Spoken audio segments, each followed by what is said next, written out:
Good morning friends, હું અજય ત્રિવેદી અને આજે આપણે ધોરણ 10 વિષય ગણિતની અંદર ચેપ્ટર નંબર 12 વર્તુળ સંબંધી ક્ષેત્રફળમાં ઇન્ટ્રોડક્શન નો આ બીજો ભાગ જોઈ રહ્યા છીએ. મિત્રો, આ પહેલા જે આપણે ભાગ જોયો એની અંદર વર્તુળનો પરિઘ અને એના ક્ષેત્રફળ વિશે માહિતી મેળવી. હવે આ ભાગની અંદર વર્તુળના ચાપ અને એના વિશે આપણે માહિતી મેળવીશું. હવે જો આપણે પહેલા ચાપ વિશે માહિતી મેળવી છે. તમે જાણો છો કે આ વર્તુળ છે અને આપણે ઓળખીએ પણ છે. હવે ચાપ કોને કહેવાય? તો સામાન્ય રીતે આ આપણું વર્તુળ. હવે એની અંદર આ જે આટલો ભાગ હોય, આ જે ભાગ છે એને આપણે શું કહીએ છીએ? આ નાનો ભાગ આ રીતે કરીએ એને લઘુચાપ કહેવાય. શું કહેવાય? લઘુચાપ. તો જુઓ, વર્તુળ પરના બે બિંદુઓ, દાખલા તરીકે આ A બિંદુ લીધું અને આ B બિંદુ, બે બિંદુઓ વચ્ચેના વર્તુળના ભાગને, આ વર્તુળનો આટલો જે ભાગ છે ભાગને વર્તુળનું ચાપ કહે છે. બીજું, હવે અહીંયા નીચેના ભાગે આપણે જોઈએ છે જે મેં ઘાટો ભાગ કર્યો એ એક ચાપ બને નાનો, અને ઉપરના ભાગે તમે જોઈ રહ્યા છો આ રીતે ઉપરનો આ જે ભાગ તૈયાર થાય, બે બિંદુઓ વચ્ચેનો વર્તુળનો જે ભાગ તૈયાર થાય, આને પણ ચાપ કહેવાય. પણ આ મોટો ભાગ છે, બરોબર? તો આ નાના ભાગને આપણે શું કહીએ? લઘુ. લઘુ એટલે નાનો, તો નાનો ચાપ કહેવાય, એટલે કે લઘુ ચાપ. અને આ જે ઉપરનો ભાગ છે કે જેની અંદર કેન્દ્ર, બરોબર? આ ઉપરાંત તમે જોઈ શકો છો કે આ ઉપરનો મોટો ભાગ, મોટા ભાગને શું કહેવાય? ગુરુ ચાપ કહી શકાય. એટલે આ રીતે ચાપના બે પ્રકાર પડે છે, લઘુ ચાપ અને ગુરુ ચાપ. હવે તમારે દર્શાવવું હોય તો ચાપને દર્શાવવું હોય તો આ બે બિંદુઓ કયા છે? AB. હવે ચાપને દર્શાવવું હોય તો એની ઉપર આ રીતે વળાંક કરવાનો, એટલે આને શું કહેવાય? ચાપ AB બોલાય. શું બોલાય? ચાપ. આને ચાપ કહેવાય, ચાપ AB, બરોબર? તો ફરી અહીંયા જોઈ લો કે વર્તુળ પરના બે બિંદુઓ વચ્ચેના, વર્તુળના બે બિંદુઓ વચ્ચેના વર્તુળના ભાગને આપણે શું કહીએ છીએ? તો વર્તુળનો ચાપ કહેવામાં આવે છે. અને આ જે લંબાઈ છે આટલાથી આટલા ભાગની, એને વર્તુળના ચાપની લંબાઈ, અને એને આપણે L વડે દર્શાવીએ છીએ. એટલે ચાપની લંબાઈ શોધવી હોય તો એને આપણે કઈ સંજ્ઞા વડે દર્શાવીએ છીએ? L વડે દર્શાવવામાં આવે છે, બરોબર? હવે આપણી પાસે ચાપ બે પ્રકારના છે, એક નાનો ચાપ અને બીજો મોટો ચાપ. આ નાના ચાપને આપણે શું કહીએ છીએ? લઘુ ચાપ કહીએ છીએ. તો જુઓ, લઘુ ચાપની વ્યાખ્યા શું થાય? તો વર્તુળના જે ચાપની લંબાઈ વર્તુળના પરિઘના અડધાથી ઓછી હોય. વર્તુળના પરિઘના અડધા એટલે દાખલા તરીકે આ વર્તુળ છે, બરોબર? એનો અડધો ભાગ, એટલે આ અડધો ભાગ લીધો, એના કરતા પણ ઓછી હોય. જો આ અડધો ભાગ નીચેનો એના કરતા પણ આ ઓછી છે, આટલો ભાગ જ છે, નાનો. એટલે યાદ રાખજો કે વર્તુળના જે ચાપની લંબાઈ વર્તુળના પરિઘના અડધાથી ઓછી હોય, શેનાથી? અડધાથી ઓછી હોય તેને આપણે શું કહીએ છીએ? લઘુ ચાપ કહીએ છીએ, બરોબર? અને આકૃતિમાં આની અંદર જુઓ, આકૃતિમાં આ જે ચાપ છે APB, આ અડધા કરતા જે ચાપની લંબાઈ ઓછી છે એને આપણે APB ચાપ, લઘુ ચાપ છે એમ કહેવાય. અને એને દર્શાવવું હોય તો આ રીતે ઉપરના ભાગે આ રીતે રાઉન્ડ, અડધો રાઉન્ડ કરવાનો, જેને ચાપ વડે કહેવાય. હવે આને બોલાઈશું APB ચાપ કહેવાય, બરોબર? ખ્યાલ આવી ગયો તમને? હવે અહીંયા જુઓ, ગુરુ ચાપની વાત કરીએ તો આનાથી થોડું ઉલટું થશે. અહીંયા શું કીધું છે? અડધાથી ઓછી, એટલે એને લઘુ ચાપ કહેવાય. પણ અડધાથી વધારે હોય, જુઓ આ ભાગ છે એ કેવો છે? આખો અડધા કરતા વધારે. જો અહીંયા રાઉન્ડમાં અડધા કરતા વધારે છે તો એને શું કહેવાય? ગુરુ ચાપ કહેવાય. એટલે કે વર્તુળના જે ચાપની લંબાઈ વર્તુળના પરિઘના ધ્યાન રાખજો, વર્તુળના પરિઘના અડધાથી વધારે હોય, કેવું હોય? અડધાથી વધારે હોય તેને આપણે ગુરુચાપ કહીએ છીએ, બરોબર? હવે ગુરુચાપમાં જુઓ, આ ભાગ ઉપરનો અડધા કરતા વધારે છે અને ઉપરના ભાગે અહીંયા કયું બિંદુ આવેલું છે? Q. તો આ જે આખો રાઉન્ડ થયો અડધો, બરોબર, અડધા કરતા વધારે, જેને આપણે શું કહીએ છીએ? AQ. આ ઉપરનો ભાગ, તો એને શું કહેવાય? AQB. અને એને આ રીતે દર્શાવાય તો આ કયો ચાપ કહેવાય? ગુરુચાપ કહેવાય. કયો ચાપ કહેવાય? ગુરુ. તો આકૃતિમાં જુઓ, અહીંયા AQB ગુરુચાપ છે, બરોબર? હવે અર્ધવર્તુળ ચાપ, અર્ધવર્તુળ ચાપમાં મોટા ભાગે શું થાય? તો વર્તુળના જે ચાપની લંબાઈ વર્તુળના પરિઘના અડધી જેટલી હોય, અડધા જેટલી હોય, કેટલી હોય? અડધા જેટલી હોય તેને અર્ધવર્તુળ ચાપ કહે છે. એટલે કેટલી થશે જુઓ, હું અહીંયા તમને સમજાવું. દાખલા તરીકે આ આપણું વર્તુળ છે, એમાં આ વચ્ચેનો ભાગ એટલે વ્યાસ કહેવાય. તો અડધા જેટલી એટલે વર્તુળનો અર્ધ ભાગ, આટલો જે ભાગ છે એને આ A લઈએ, આ B લઈએ, તો આને આપણે શું કહેવાય? તો ધ્યાન રાખજો, વર્તુળના જે ચાપની લંબાઈ વર્તુળના પરિઘના અડધા જેટલી હોય તેને આપણે અર્ધવર્તુળ ચાપ કહીએ છીએ. અને અહીંયા અર્ધવર્તુળ ચાપમાં બંને ચાપ કેવા હોય? સરખા. કોઈ લઘુ પણ ના હોય, કોઈ ગુરુ પણ ના હોય. એટલે અહીંયા ઉપરના ભાગે AQB ચાપ અને APB ચાપ, AQB ચાપ અને APB આ રીતે રાઉન્ડ કરવાનું, એને ચાપ બોલાય. એટલે બંને ચાપ કેવા હોય? સરખા હોય. તો લઘુચાપની લંબાઈની આપણે વાત કરીએ તો આપણી પાસે કુલ 3 વસ્તુ આવી અહીંયા. એક તો ચાપ, ધ્યાન રાખજો કે વર્તુળ પરના બે બિંદુઓ વચ્ચેના વર્તુળના ભાગને, વર્તુળના બે બિંદુઓ વચ્ચેના વર્તુળના ભાગને વર્તુળનો ચાપ કહે છે. અને ચાપની લંબાઈને L વડે દર્શાવાય છે, યાદ રાખજો. બીજું, ચાપના કેટલા પ્રકાર પડશે? 2. એક લઘુચાપ અને બીજું ગુરુચાપ. લઘુચાપ કોને કહેવાય? તો વર્તુળના જે ચાપની લંબાઈ વર્તુળના પરિઘના અડધા કરતા ઓછી હોય, અડધાથી ઓછી હોય તેને લઘુચાપ કહેવાય. અને અડધાથી વધારે હોય તો એને ગુરુચાપ કહેવામાં આવે છે. હવે અર્ધવર્તુળ ચાપ કોને કહેવાય? એટલે ચાપ કુલ કેટલા પ્રકારના? 3.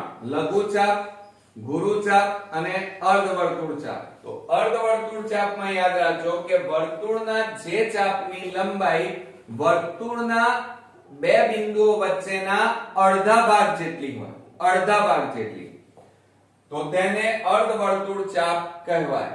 હવે આપણે અહીંયા જોજો કે લંબાઈ શોધવી હોય, આ જે ચાપ છે એ ચાપની લંબાઈ શોધવા માટેનું સૂત્ર યાદ રાખજો કે લઘુચાપની લંબાઈ શોધવાની હોય એટલે કે આ નીચેનો ભાગ APB, આ ભાગની લંબાઈ શોધવાની હોય તો હવે અહીંયા શું મેં કર્યું છે જુઓ, આ OA અને OB આ ત્રિજ્યા કહેવાય વર્તુળની, બરોબર? જે O બિંદુ, O કેન્દ્ર છે એની આગળ ખૂણો બનાવે છે અને ખૂણાને આપણે શું કહીએ છીએ? થીટા, બરોબર? બીજું, તમને ખ્યાલ હશે કે આખું વર્તુળ, આ આખું વર્તુળ કેટલા અંશનું થાય? તમને નહીં ખ્યાલ આવે તો આપણે વર્તુળના કુલ 4 ભાગ પાડીએ. આ વ્યાસ દોર્યો, બીજો વ્યાસ આ રીતે ઊભો દોર્યો, એટલે એકબીજાને લંબ દોર્યા, એટલે વર્તુળના કુલ કેટલા ભાગ થયા? 4. અને દરેક ભાગ શું બનાવે? કાટખૂણો આ રીતે બનાવે, એટલે દરેક આ ટુકડો કેટલા અંશનો થાય? 90 90 90. એટલે આ આખું વર્તુળ કેટલા અંશનું થાય મિત્રો? 360 અંશનું. 90 90 એટલે 180 વત્તા 90 વત્તા 90 કરો એટલે 360 અંશનું થાય. એટલે આખું વર્તુળ કેટલા અંશનું છે? 360 અંશનું યાદ રાખજો. એટલે અહીંયા સૂત્ર શું લખ્યું કે લઘુચાપની લંબાઈ બરાબર થીટા ભાગ્યા 360 ગુણ્યા પરિઘ. પરિઘ એટલે 2πr. પરિઘનું સૂત્ર શું થશે? 2πr થશે. એટલે આ મોસ્ટ ઇમ્પોર્ટન્ટ સૂત્ર છે, બરોબર તૈયાર કરવાનું છે. ત્યાર પછી ગુરુચાપની લંબાઈ. ગુરુચાપ એટલે AQB, મોટા ભાગની લંબાઈ, બરોબર. તો એનું સૂત્ર તમને પરીક્ષામાં એક્ઝામ્પલમાં એમ કીધું હોય કે ગુરુચાપની લંબાઈ શોધો, તો તમારે શું કરવાનું? તો ધ્યાન રાખજો કે હંમેશા તમારે જે પરિઘ હોય, પરિઘ એટલે આખા વર્તુળની જે ચાપની લંબાઈ હોય, આખા વર્તુળનો જે પરિઘ હોય, આખા વર્તુળની લંબાઈમાંથી આ લઘુચાપની લંબાઈ તમે બાદ કરી નાખો એટલે ગુરુચાપ આવી જાય. સમજો જરા. તમારે ગુરુચાપની લંબાઈ શોધવી હોય તો શું કરવાનું? તો આ આખા વર્તુળની લંબાઈ શોધવાની. આખા વર્તુળની લંબાઈ એટલે પરિઘ કહેવાય. પરિઘ એટલે 2πr, બરોબર. એમાંથી આ લઘુચાપની લંબાઈ એટલે આ નીચેનો ભાગ જે છે એ તમારે બાદ કરી નાખવાનો. બાદ એટલે કાઢી નાખો. આટલો ભાગ કાઢી નાખો તો વધ્યો કેટલો? ગુરુચાપની લંબાઈ વધી. એટલે એનું સૂત્ર શું થશે? ગુરુચાપની લંબાઈ બરાબર પરિઘ ઓછા લઘુચાપની લંબાઈ. એટલે કે પરિઘ એટલે 2πr ઓછા લઘુચાપની લંબાઈનું સૂત્ર ઓલરેડી આપણે અહીંયા લખ્યું છે. થીટા છેદમાં 360 ગુણ્યા 2πr. બરોબર સમજો.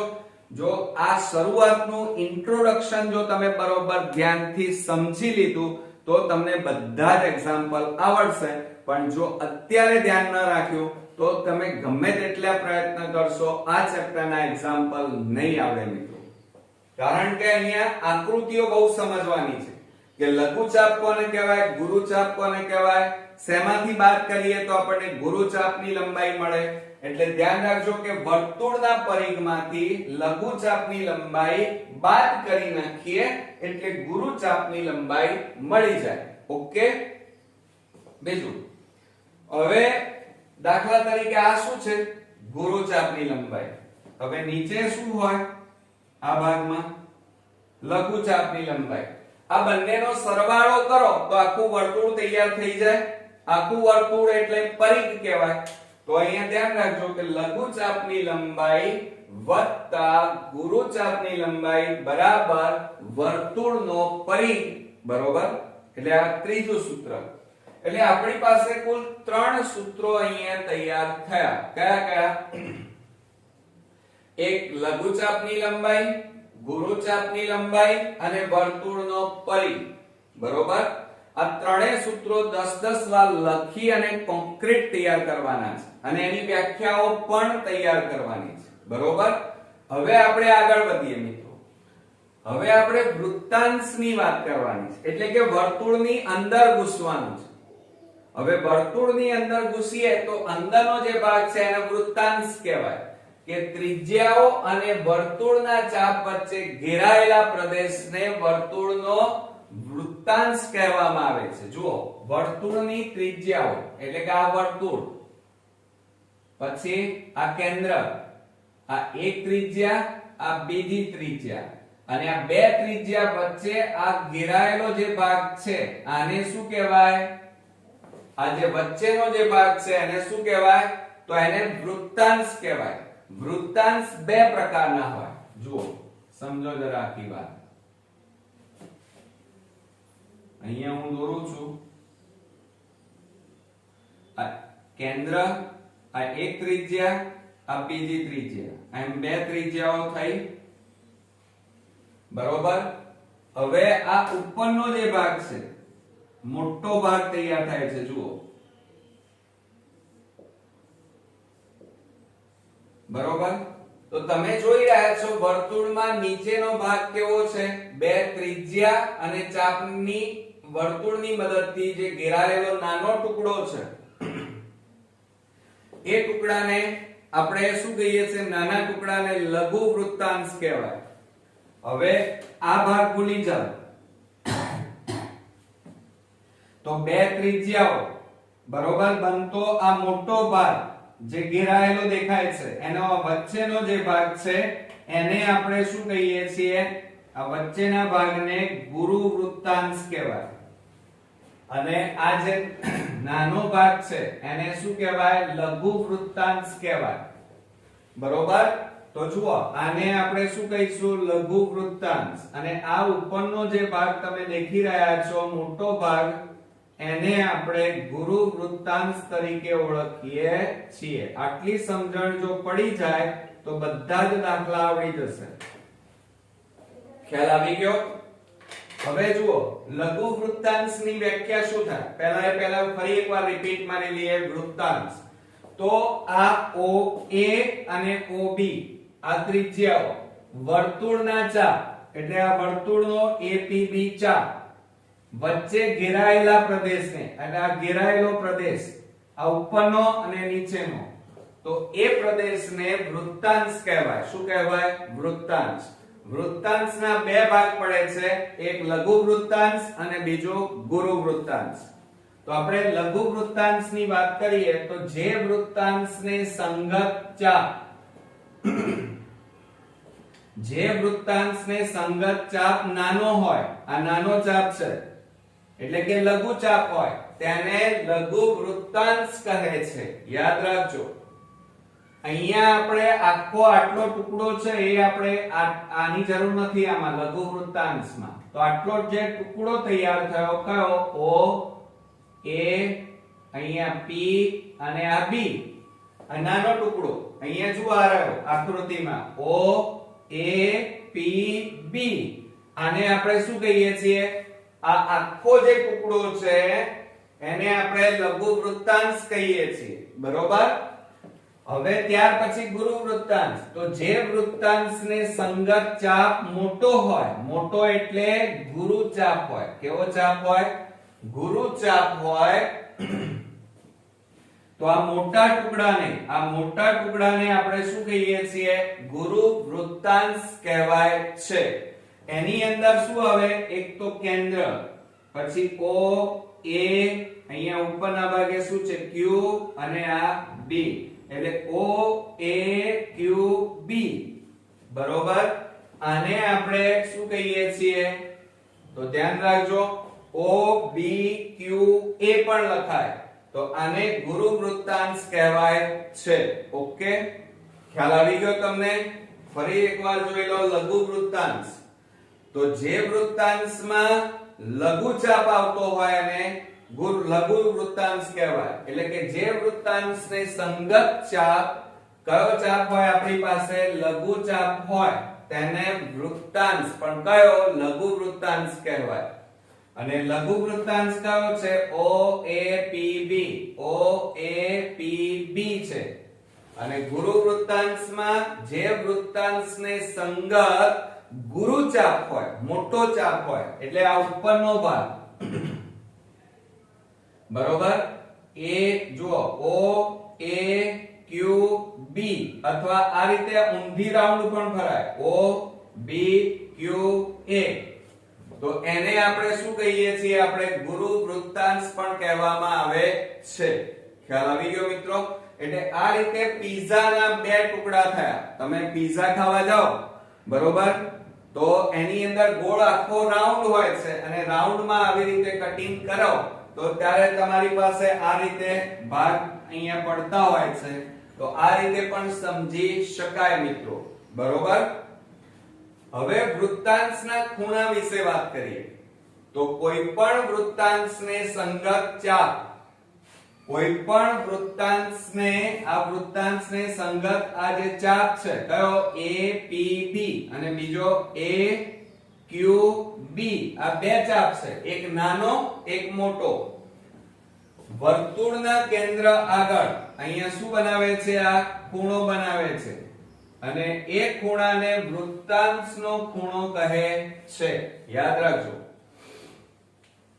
કોઈ પણ વૃત્તાંશને સંગત ચાપ વર્તુળના કેન્દ્ર આગળ જે ખૂણો બનાવે એ ખૂણાને વૃત્તાંશનો ખૂણો કહેવાય, બે ત્રિજ્યાઓની વચ્ચે, બરોબર. તો અહીંયા આપણી પાસે બે સૂત્રો આવશે, એક લઘુ વૃત્તાંશનું ક્ષેત્રફળ, કારણ કે કોઈ વસ્તુ ઘેરાયેલી હોય, બરોબર, તો એને ક્ષેત્રફળ શોધવું પડે, એટલે કે લઘુ વૃત્તાંશ એટલે આ ટુકડાનું ક્ષેત્રફળ. સમજો જરા, દાખલા તરીકે આ વર્તુળ હું દોરું છું, એમાંથી આ નીચેનો આટલો ટુકડો આપણે શોધવાનો છે, આટલો જ ભાગ. તો આ ઉપરનો ભાગ આપણે કાઢી નાખીએ. ચાલો, તો આ ટુકડો તૈયાર થયો તમારો, એને શું કહેવાય? નીચેનો લઘુ વૃત્તાંશનું ક્ષેત્રફળ કહેવાય. તો એનું સૂત્ર શું થશે? લઘુ વૃત્તાંશનું ક્ષેત્રફળ બરાબર થીટા એટલે ખૂણાનું માપ છેદમાં આખું વર્તુળ કેટલા અંશનું હોય? 360. તો ભાગ્યા 360 અને ગુણ્યા આ આપણું આખું વર્તુળ છે, તો આ વર્તુળનો ઘેરાયેલો ભાગ એટલે ક્ષેત્રફળ કહેવાય, વર્તુળનું ક્ષેત્રફળ. તો ગુણ્યા વર્તુળના ક્ષેત્રફળનું સૂત્ર શું થાય? પાઈ r સ્ક્વેર. એટલે લઘુ વૃત્તાંશનું ક્ષેત્રફળ બરાબર થીટા છેદમાં 360 ગુણ્યા પાઈ r સ્ક્વેર. ખ્યાલ આવી ગયો? હવે આ ઈઝી છે, પણ તમને એમ કીધું હોય કે ગુરુ વૃત્તાંશનું ક્ષેત્રફળ શોધો, તો તમારે પહેલા શું કરવું પડે? વર્તુળનું ક્ષેત્રફળ શોધવાનું, અને એમાંથી આ લઘુ આટલો ભાગ જુઓ, આટલો ભાગ તમે બાદ કરી નાખો વર્તુળમાંથી. કયો બાદ કર્યો? લઘુ વૃત્તાંશ બાદ કરી નાખો, તો ઉપરનો કયો ભાગ બાકી રહ્યો? આકૃતિમાં જુઓ, ગુરુ વૃત્તાંશનું ક્ષેત્રફળ. એટલે વર્તુળના ક્ષેત્રફળમાંથી લઘુ વૃત્તાંશનું ક્ષેત્રફળ બાદ કરીએ તો ગુરુ વૃત્તાંશનું ક્ષેત્રફળ મળી જાય. તો એનું સૂત્ર શું થશે? ગુરુ વૃત્તાંશનું ક્ષેત્રફળ બરાબર આ શું છે? હું અહીંયા ફરીથી ગુજરાતીમાં લખું એટલે તમને ખ્યાલ આવે કે ગુરુ વૃત્તાંશનું ક્ષેત્રફળ બરાબર પાઈ r સ્ક્વેર. પાઈ r સ્ક્વેર એટલે શું થાય મિત્રો? વર્તુળનું ક્ષેત્રફળ, અને ઓછા વર્તુળના ક્ષેત્રફળમાંથી લઘુ વૃત્તાંશનું ક્ષેત્રફળ બાદ કરીએ. તો અહીંયા લખીએ આપણે લઘુ વૃત્તાંશનું ક્ષેત્રફળ એ બાદ કરી નાખો એટલે તમને આ મોટા ભાગનું ક્ષેત્રફળ મળી જાય. મોટા ભાગનું ક્ષેત્રફળ એટલે એને ગુરુ વૃત્તાંશનું ક્ષેત્રફળ કહેવાય. ઓકે, ખ્યાલ આવી ગયો તમને? લઘુ ચાપ, ગુરુ ચાપ, અર્ધવર્તુળ ચાપ. લઘુ વૃત્તાંશનું ક્ષેત્રફળ, ગુરુ વૃત્તાંશનું ક્ષેત્રફળ. ખ્યાલ આવ્યો ને મિત્રો? હવે જો અહીંયા આજના વિડિયોની અંદર આપણી પાસે કુલ કેટલા સૂત્રો તૈયાર થયા? એક તો લઘુ ચાપની લંબાઈ, ગુરુ ચાપની લંબાઈ અને લઘુ ચાપની લંબાઈ એટલે કે વર્તુળનો પરિઘ. બરોબર? 1, 2 અને 3 સૂત્રો. અહીંયા લઘુ વૃત્તાંશનું ક્ષેત્રફળ અને ગુરુ વૃત્તાંશનું ક્ષેત્રફળ. એટલે કુલ આપણી પાસે આજના બીજા ભાગમાં 5 સૂત્રો તૈયાર થયા. આ પાંચે 5 સૂત્રો 5 વાર 10 વાર લખી અને કોન્ક્રીટ તૈયાર કરવાના છે. પણ પહેલા આ વિડિયો ધ્યાનથી તમારે 2 થી 3 વાર જોયા જ જવાનું, જેથી કરીને તમારા માઇન્ડમાં આખો લઘુચાપ, ગુરુચાપ, લઘુ વૃત્તાંશનું ક્ષેત્રફળ, ગુરુ વૃત્તાંશનું ક્ષેત્રફળ, વર્તુળનું ક્ષેત્રફળ, વર્તુળનો પરિઘ, આ બધો કોન્સેપ્ટ તમારા મગજમાં સેટ થઈ જશે. પછી તમે કોઈ પણ દાખલો ગમે ત્યાંથી પૂછાશે, તમે ઈઝીલી આકૃતિ દોરી અને ગણી શકશો. બરોબર મિત્રો? તો નેક્સ્ટ વિડિયોમાં હજી આપણો ત્રીજો ભાગ બાકી છે ઇન્ટ્રોડક્શનનો. તો નેક્સ્ટ વિડિયોમાં ફરી મળીએ છીએ. ત્યાં સુધી આ બધી વ્યાખ્યાઓ તમારે 3, 4 વાર 5 વાર લખી અને મોઢે કરી અને સૂત્રો તૈયાર કરવાના છે. તો ફરી મળીએ, ત્યાં સુધી ગુડ નાઈટ મિત્રો.